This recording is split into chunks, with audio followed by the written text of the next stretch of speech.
Hello everyone. Well, first of all, I want to thank the Energy Institute for inviting me to come here, and I promise I'm only going to be about 10-15 minutes. I know it's late in the day. By now you're probably quite tired of listening to everyone talk. So let's just go straight into that. This presentation is actually part of other research we carried out at our company regarding the triangular trade in food, fertilizer and fuel. I'm not going to be covering that today. This is just something slightly different, just a small section, cross-section of that regarding phosphates. Now the question comes, why do we need phosphate? And the reason is that all living things, organic material, has phosphate in it, whether you know it or not. All your DNA and the energy systems of the body, ATP. Hands up who's studied biochemistry and knows what ATP is. One or two hands. The basic biochemical process that allows the energy in your body to function. When you take cyanide, for example, it prevents that process from happening, and you see how fast that and how unpleasant that is if you lose access to the ATP channels. So, and it's a vital material in all plant growth. We cannot have plants without it, without phosphorus. And you can see cereal yields and population yields. The population we have today has come from increases in cereals, which are directly related to, a large part of it is due to the nitrogen fertilizer we add, and obviously potassium, but the limiting factor is phosphorus. And the reason for this is because of all of the materials in the environment, phosphorus is the most limited. You either have it or you don't. It's an element. It's not like nitrogen fertilizer, which is you can just take from abundant, you can take from the atmosphere, or even potassium, which is abundant. The relative abundance of phosphate in the soil is very low compared to all of the other essential elements that are found in nature. This is why it's the main critical bottleneck in organic products. That's partly what I've been discussing right now. And now one of the challenges with phosphate is, unlike nitrogen fertilizer, which if you have natural gas or you have even electricity, you can crack water and to provide the hydrogen and some additional energy sources, you can make your own nitrogen fertilizer. If you have enough energy, the raw materials are there, you can make nitrogen fertilizer. If you don't have phosphorus, a source of phosphorus, you cannot make it. It is an element. And the UK has to import all of its phosphorus supplies. So that is an issue for the UK.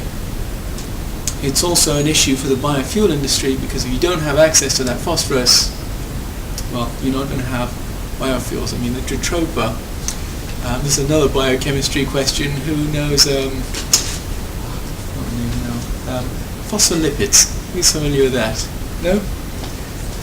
All the oils in nature, they're basically phospholipids with various lengths of carboxylic acid. I promise that's the worst it's going to get. So, but basically the sort of fats and oils you see in nature or in plants, or in the case of biodiesel from Jatropha trees, all that oil has phosphorus in it. So if you want high yielding Jatropha trees, you have to put in inputs of phosphorus. That is a critical bottleneck. Now, how much phosphorus is produced annually?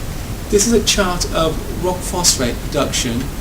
Now, this is the gross production. The actual phosphate that's used in fertilizer is only about 50 odd million tons. The gross production is something like 172 million metric tons last year. It was a record level that was produced. So, I mean, to take you back, in the 19th century, when before all this modern fertilizer, I think it was something like 500 tons of phosphorus being used. We've come from 500 tons about 150 years ago to 172,000 tons last year. That is a significant move.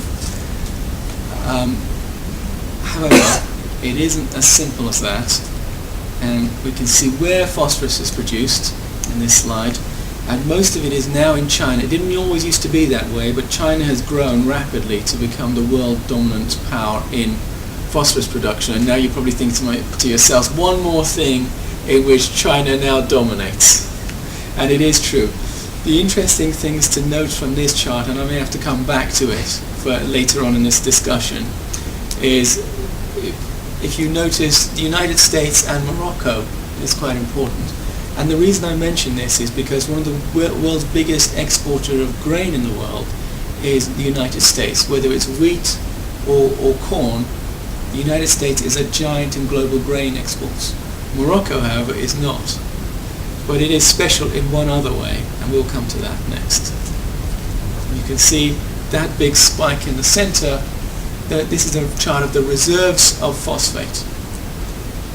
And Morocco is the world's has the world's approximately 85% of the world's phosphate reserves. So they're a giant when it comes to reserves. And they have quite a respectable size in terms of phosphate production. Now, as some of you will know, Morocco sits on the end of the Sahara, and also in this chart we include Western Sahara, which is part of, whether officially or unofficially, is now currently under the control of Morocco. Although I would say that almost all of the phosphate reserves of Morocco, of Morocco, are actually in Morocco. There's not that much in Western Sahara. And why is this important? It's because we have a world in which there is a discrepancy between the locations of various key elements of our global trade systems. For example, we've mentioned earlier that the main stores of the main grain exporter of the world is the United States. Now I'm going to quickly move on. It's going to appear a bit jumbled because the kind of research we carry out is multidisciplinary. It involves energy security, food security, macroeconomics, geopolitics, defense issues, and their tight integration. So I'm not going to cover all that today, but you're going to see some of the connections here. Now you see this chart of peak oil. There's a newer chart out, but I like this one just because you see in that big blank and white spot potential issues that could be emerging, and maybe biofuels can help us, maybe not, who knows. And the projections are that there will be a very shallow decline by 2030, for example. This is from the EIA. This is a not so public chart that they produced. They don't tend to advertise that much, but it's gotten around the internet a lot. And it shows some of the possible constraints that may be arising in the world's liquid fuel supply.